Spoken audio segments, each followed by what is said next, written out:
My name is Devlin Daly, and I'm one of the co-founders here at Instructure. And thank you, Kate.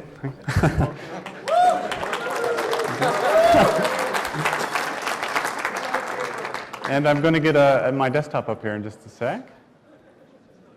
Here we go. All right.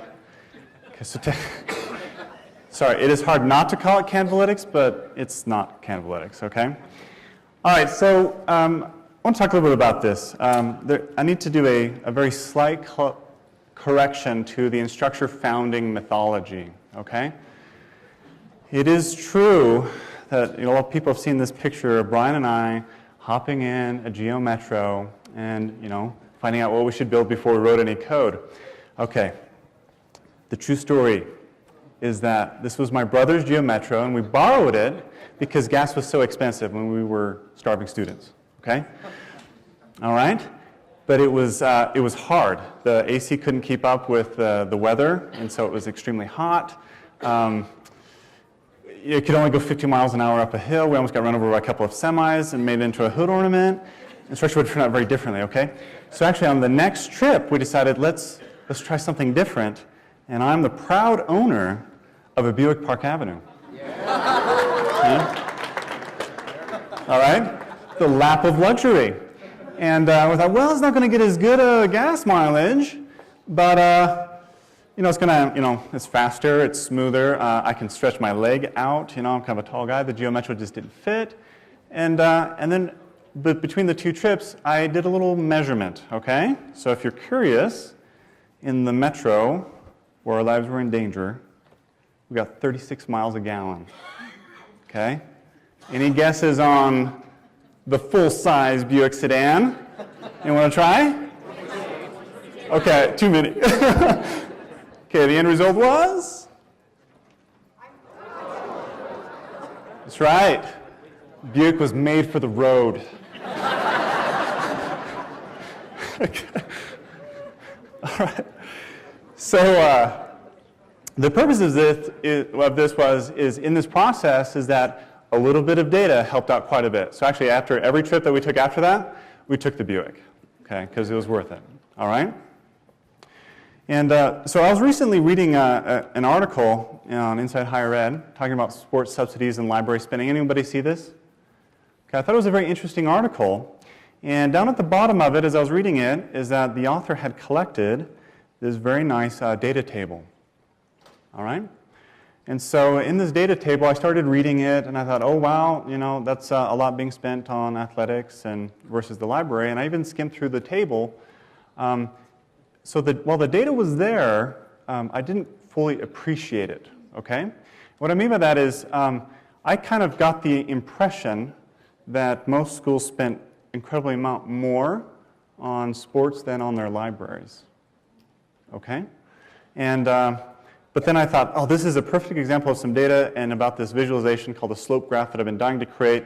I thought it would take me 20 minutes, it took me 2 hours, but if you can see what this actually looks like, okay? So the gray ones are the ones where it's decreasing, and actually most of them hover around 0 for a sports subsidy, and where there's actually only 6 schools that spend more on, with this data set, in the Division I schools, spend more on sports subsidies than a library, okay? Now, the visualization of this data actually explains more about it. It's more easy to understand. At the same time, there's a lot of things in life where a simple graphic explains more than the original data, okay? Okay. Okay. But the thing is that the visualization does not make any conclusions. The visualization is so that the user, with their own knowledge, can. So like in the case of our car, is that actually I found that 32 miles a gallon was better than 36 because of, more legroom, and we got there a lot better with the working air conditioner, okay? All right, so the visualization is not to make a conclusion, but it's to inform the user and then it's the user that makes the end conclusion. Okay, that's the key tenet of visualization. Now, you might think that I'm saying that the visualization wins in this scenario that I'm talking about with the data table, but actually, I'm actually making 2 points. The visualization was very helpful to me, but it was only possible because the raw data was provided. And I could have seen it and do my own analysis and visualize it in a way that made sense for me. Okay? And so key part of any analytics solution is that the system has to give you the data. Okay? And then from that, then it's going to provide different visualizations, and those visualizations can be modified and tweaked and whatnot. Okay? So, all right. Does that make sense? Okay. All right. Now, when we talk about analytics, when I'm going to explain some visualizations a little bit later on, is that this is accompanied by, this is the documentation for the new API endpoints to expose even more data than what our API exposes today. All right? And just as a little philosophical review, I just grabbed a few screenshots. This is definitely not complete, but one of the philosophies of Canvas is actually not to have a separate tool to do the analysis of data. Right? And these are some examples where they're just normal features like the rubric tool. You wouldn't think of that necessarily as a report, but it is. It's a communication tool. It's actually visual in that regard, that we show the student how they were evaluated. It's used in our learning analytics reports, which I have shown here as well. Or if you want to know about quizzes, you go to the quiz tool. You get the quiz moderation, where you can find out who's taken it, who hasn't, how long they've taken it, if they're currently taking it right now. You get item analysis graphically on a per question basis. It's not in a separate reports tab. It's just a part of the feature. All right? Because we're trying to surface data in an actionable way. All right? So when we talked about what we're launching today is a continuation of that philosophy. So analytics is actually quite all-encompassing. It's not a new thing we're doing. It's a continuation of what we have always done. Access to data, and then embedding the visualization of that data so that people that are non-statisticians can make, and even statisticians too. We like those. We like them too. Okay? They can make good decisions to improve their teaching and learning. All right? So today, the thing that I'd like to talk about is some of the visualizations that we have created from this data. Okay? Is anybody interested in this? Okay.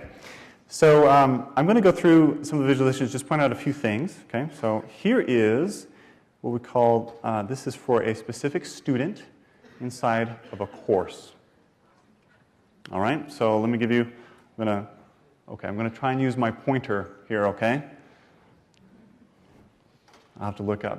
All right, so this is the current student that I'm looking at. Of course, this is the course I'm in.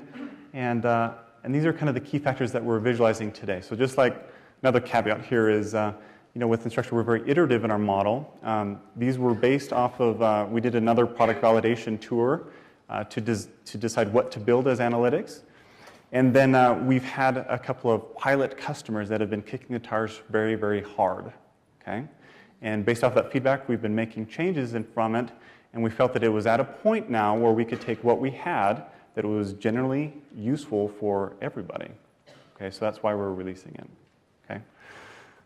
All right, so here is all the activity, and this shows, on the timescale per day, the activity of the student. You see there's two colors here, and the projector is slightly lying about the color, but that's how it goes. Okay, so the blue is that the student is reading content. Right? Now the orange bars actually indicate when the student did something. Okay, because there's a remarkable difference between just consuming content and producing content. So if on that day, if the student produced anything, if they responded to a discussion, if they turned in an assignment, if they took a quiz, right, then that will show up as that they did something. You can see that just by glancing at it. Okay. Also here under communication is up at the top here. Again, the orange is showing that the student did something. So this is the conversation tab. So and it looks at the student versus the entire group of teachers, even if you have more than one teacher. So it shows that the student asked a question and the teacher responded, and it looked like the student had a follow-up and they had a little mini conversation there. And then after a while they didn't have a conversation, then it started up again. Okay? So with great power comes great responsibility. Okay? Because what we're trying to do here is that this isn't necessarily just a reflection of the performance of a student, but is actually to inform you of that in context of the structure of the course itself. Okay, so in this case, this will also show that perhaps the teacher didn't respond to a student request. Okay, now, but if you remember though, okay, remember that the visualization does not draw the conclusion, okay? Because what if this is a face-to-face course and the student answered in class? All right, so this is informative, but it is not meant to be conclusive, right? Good analysis actually will ask more questions, right? And so those are some of the things going on here. Okay, now the assignments one, I'm actually pretty excited about. Okay, so this is about the timely completion of coursework. Okay, it doesn't talk about how well they're doing grade-wise or assessment-wise. This is just about timely completion of the course. And there is a horizontal line for every assignment in the entire course, okay, at a glance. And the symbol shows when that assignment or assessment was due. Okay? And now the student can either turn it in beforehand, they can turn it in after. If it's beforehand, then it's going to be to the left and it'll be colored green. And we did some preliminary testing that our blues and greens are safe. So as far as we know. Okay, so if someone's going to say like, what about color blindness? Okay, we checked that too, okay? I've seen if anyone's like, no, you didn't know. Okay, all right, so progress, okay. So here, so we see the student turn this in early. The red shows that they missed that assignment. The yellow, actually in here, shows that they were late in their submission. This one was barely late. This one was actually quite a bit late. It doesn't say that you accepted their late assignment. It just tells you when they turned it in. Okay, just about timely completion of work. Okay, and so yeah, so you see the student was on time, actually a little ahead of the curve, and then they dropped 2 assignments, and then they did it again. Okay. So again, it's the reflection of the student performance, but at the same time, my question is, maybe this course has a pacing problem because there's 7 assignments due essentially all at the same time. Does that make sense? I don't know. Again, it's asking another question, and that's what analytics is designed to do. Okay? Okay, now down here at the bottom is actually about, this is to address how the student is doing in relation to their peers and inside the course. So, so this is actually real data from a course that we've anonymized and everything, okay? But it is actually a Box-and-Whisker Plot, okay, that just shows the distribution, the high-low, the 25th percentile, the 75th percentile, and the median score, okay? So these little whiskers that, there was a 0 given, that's why that's the bottom score. And then we overlay on top of the distribution of grades the dot of where the student scored in there. And then it's colored according to how well they did in relation to their peers. Okay? All right. So, so again, like we found these in our people kicking the tires, that they had already found these visualizations very useful. Okay, again, but this doesn't mean that we are done with the different visualizations that we want to do with analytics. But it's a great start and one that's very useful. Okay? Does anyone want to use this today? All right. Okay, I want to show another course with the exact same thing and see just some things that are a little bit different here. So to point out a few things. So with our pilot customers, we had a select handful, that gave us that great feedback. And now that we're turning it on for everybody, is that we're okay, I forgot to tell a story. Dang it. Okay, the other story is that there was this really cool visualization tool that I really, really wanted to use. And after I did the experiment with the miles per gallon with the Buick, okay, I thought, I need a data set, and I thought that would be a really interesting data set. And so every time I would fill up my car with gas, I would take the receipt, I would get a receipt, and I would write on it my trip odometer, and I'd stick it in my door of my car, okay? So actually, I brought it with me today, okay? So this is every receipt, every time I have filled up my car for the last 2.5 years, okay, with the mileage on it. Okay, so because the idea is that I was too lazy to actually do the analysis right away, but at some future date when I'm not as busy, then I can even, my wife filled it up one time and she didn't get a receipt, so I wrote it on a napkin, okay, but it's here and the data's here, okay, and the idea, so the point of it is that this was actually something extremely easy for me to do, and at some future date is going to become extremely useful, right? Because, it is, right? So the point is that actually, it is. Okay. But it didn't take a whole lot of effort for me to do it, okay? So one benefit of using Canvas is that you actually don't have to do anything, right? Because Canvas is going to collect an incredible amount of data.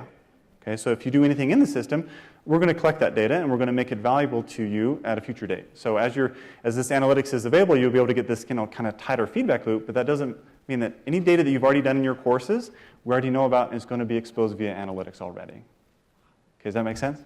Okay, so one thing is that we're rolling up a lot of data, and so you'll see when you guys, it's actually turned on today so you guys can go in and look at it, but up at the top you might notice some blank lines at the, a little bit older in time. That's just because we're crunching a lot of numbers and it's coming through progressively. Okay, so actually over time it'll start filling in the historical data because we have it and we're crunching it to make it available to you. Okay, since we're making it available to everybody. Okay, so in this course, that's why the white space, it doesn't mean that the student didn't do anything there, right? This one, it shows that the teacher is being very responsive, and it looks like actually this teacher is being very proactive, right? Because they're initiating the conversations. See, this pacing is actually, I know the teacher here, so I'll compliment them. This pacing is fantastic, right?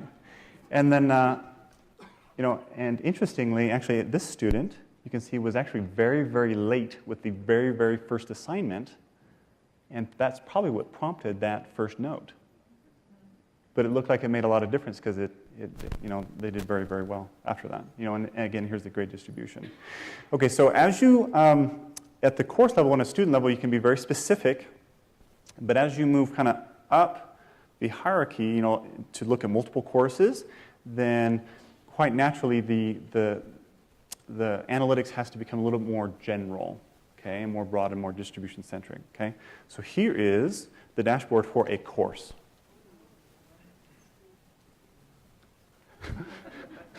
She said, sweet, and then she apologized.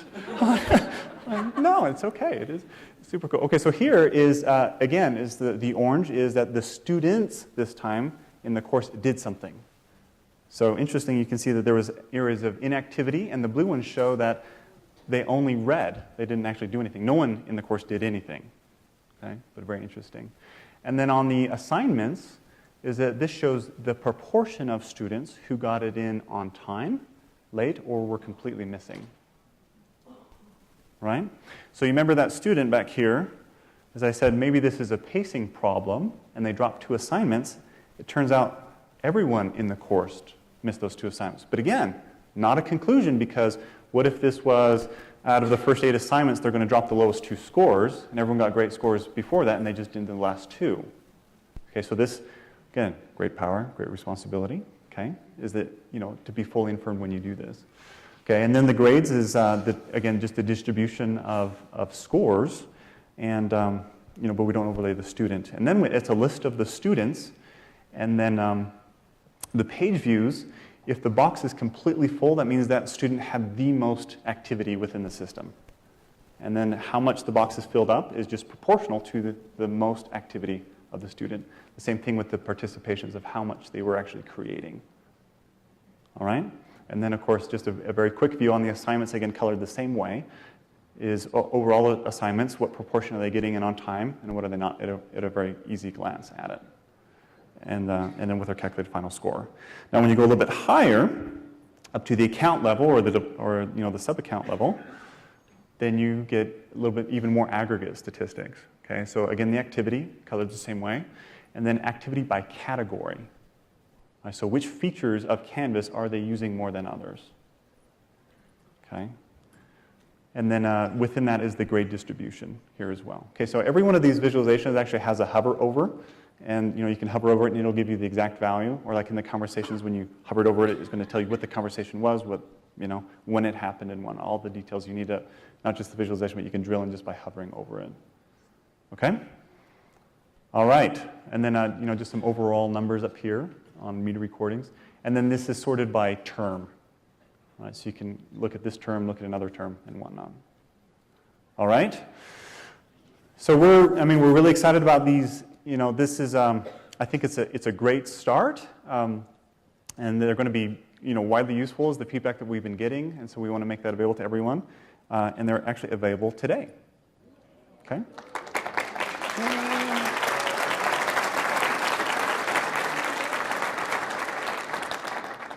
Fantastic. Okay, I'm going to live dangerously, and do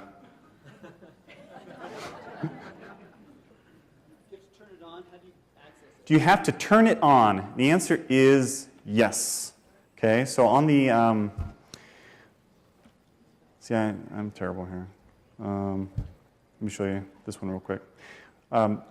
There is an option in the account settings, like how you can turn on other different features, is that the admin will turn it on, and then it will show up as a permission in your standard permissions list. Okay, so there's a new, as soon as you have enabled it on your account settings page, then you can say, you can view analytics, and then you can, just like any other permission with it. Okay, so that means that it, like the, the sub-account hierarchy that we have, it can be turned on selectively, like only in the business school and not turned on the other places. By default, it's turned on for TAs and teachers, and then of course you can turn it on for students as well. Okay, now when you turn it on for students, the student dashboard within the course will be made available to them. Okay, so we just use the exact same permissions hierarchy, to enable this broadly across your institution. Oh, sorry. Will we be able to see all the data that's been in the course, like say the course is already 3 weeks in, or does it start that day forward? So the question was, will you be able to see all the data of the course even though the course has already started 3 weeks ago? Okay, here's my envelope with my receipts. Is absolutely yes. All that data is already there, and it will, it'll be made available. Even courses that are concluded from a while back as well.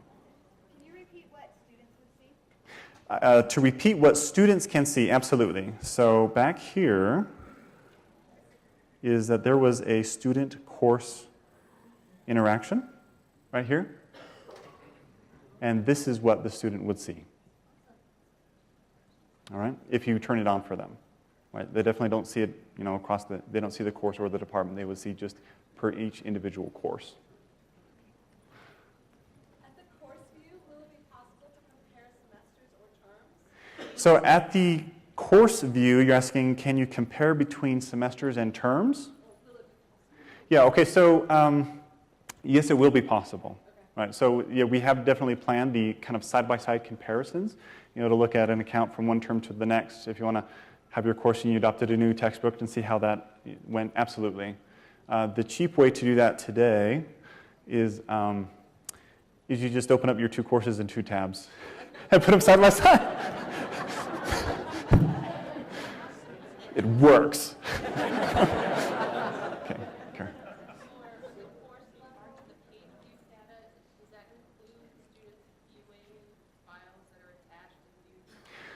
Okay, so the question was, is on the course page here, the page views, does that include files in the file repository? The answer is yes.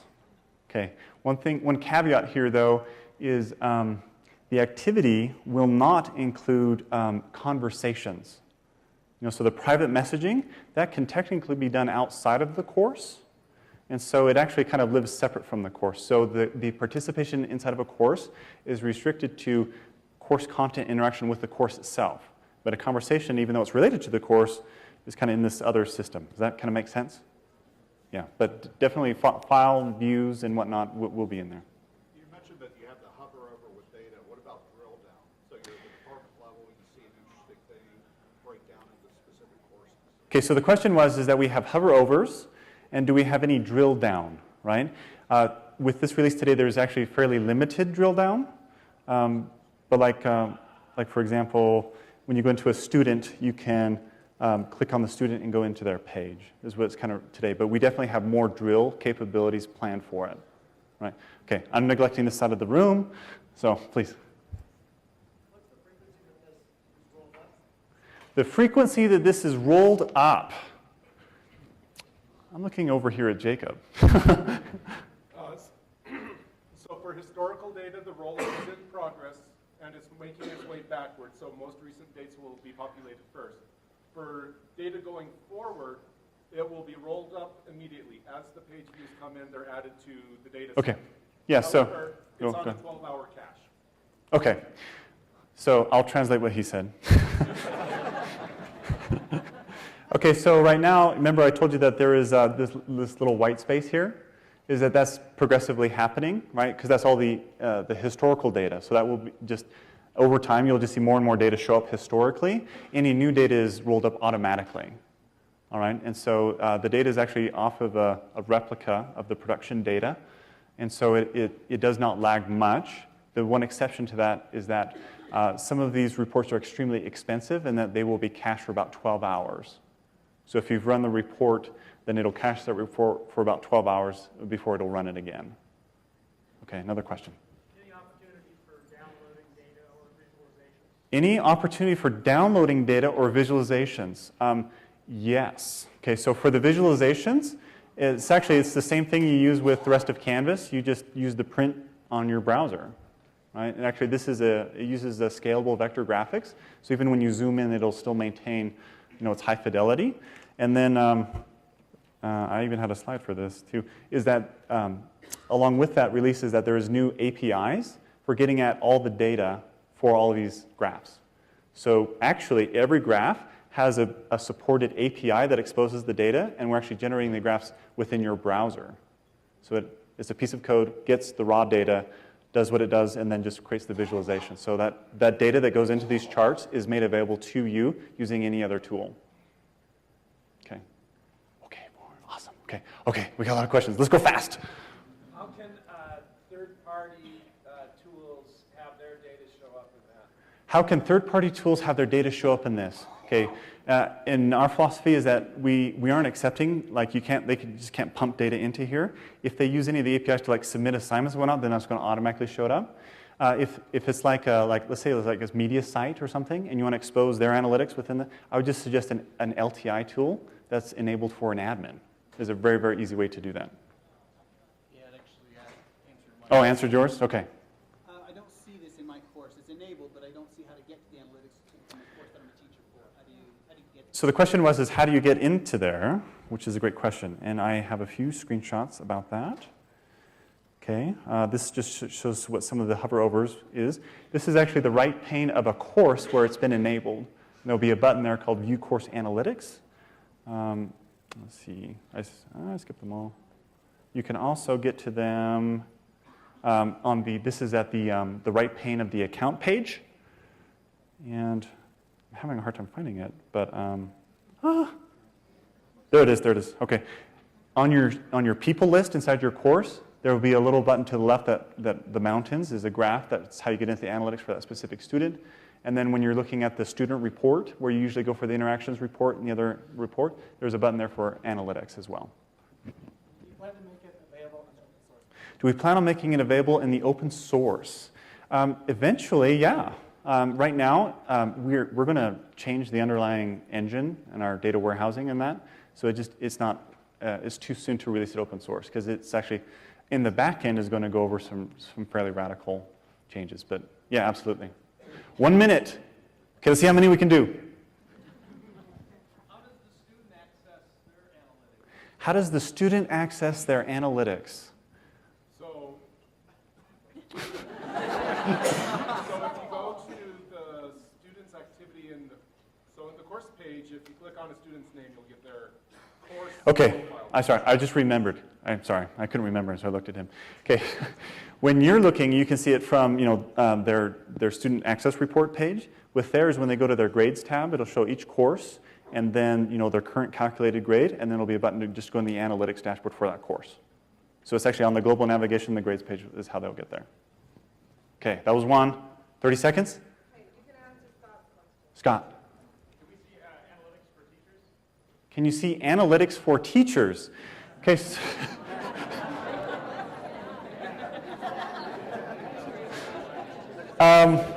Let's take a poll. Who wants to see analytics for teachers? Okay. I just wanted to avoid a minefield. Okay, so actually the visualizations here were designed to actually to go both ways at the same time.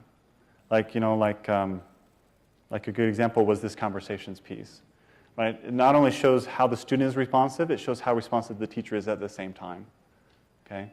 And if you and that's one, if you wanted to go even more specific than that, then all the data you've got here and you can start playing around with that if you want to make something more specific. But like I said, it's student performance within the context of a course. Like I talked about course pacing and whatnot. That's actually a question about the instruction being done. Okay, I'm out of time. Sunny's going to kill me. We're around all day. Come and find us, and we'd love to get your feedback on it. So thank you.